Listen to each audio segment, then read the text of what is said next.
ஒரு பொண்ணோ டெய்லி காலேஜிலிருந்து வரும்போது ஒருத்தன் பின்னாடியே வரத கவனிச்சுச்சு. வீட்டுக்குள்ள போய் மூஞ்சி கழுவி ட்ரெஸ் மாத்திக்கிட்டு வந்து பார்த்தா அவன் அங்கேயே நின்னுக்கிட்டு செல்போன நோண்டிக்கிட்டு இருக்கான். ஒரு வாரம் ஆயிருச்சு. தினமும் அதே கதைதான். பொண்ணு யோசிச்சது, அம்மா பாட்டச் சொல்லிரலாமா, இல்ல இன்னும் கொஞ்சம் பொறுத்து பாப்போம். ஒரு மாசம் தாண்டிருச்சு. கதை ரிப்பீட்டு. ஒரு நண்பிய கூட்டிக்கிட்டு வந்து அவனக் காமிச்சு கதை சொல்லிச்சு அந்தப் பெண்.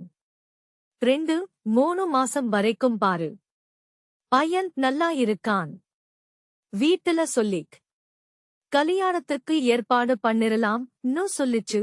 பெண்ண மனசுக்குள்ள ஒரு கிளுகிளுப்பு ஓட ஆரம்பிச்சிருச்சு.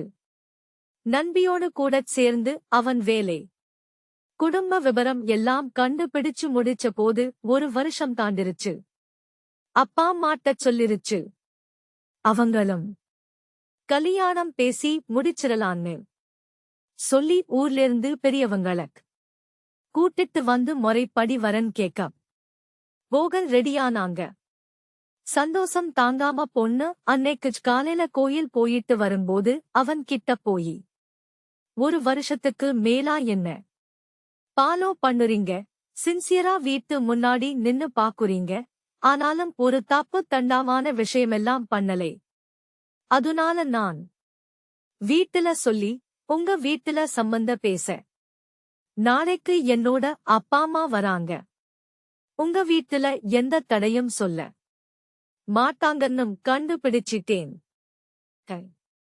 லவ் யூ டா கண்ணா நிச்சு. அவன் அதுக்கு அடாடா, நான் உங்க வீட்டு வாசல்ல உங்களுக்காக காத்து நிக்கலே, உங்க வீட்டு வைஃபைல நீங்க பாஸ்வேர்டு போடலே, அதுனால பிரியா டவுன்லோடு பண்ணத்தான் வரேன் ன்னு சொல்லிட்டு எடுத்தான் பாருங்க ஓட்டம். அவன்தான் 90 இஸ் கிட்ஸ்.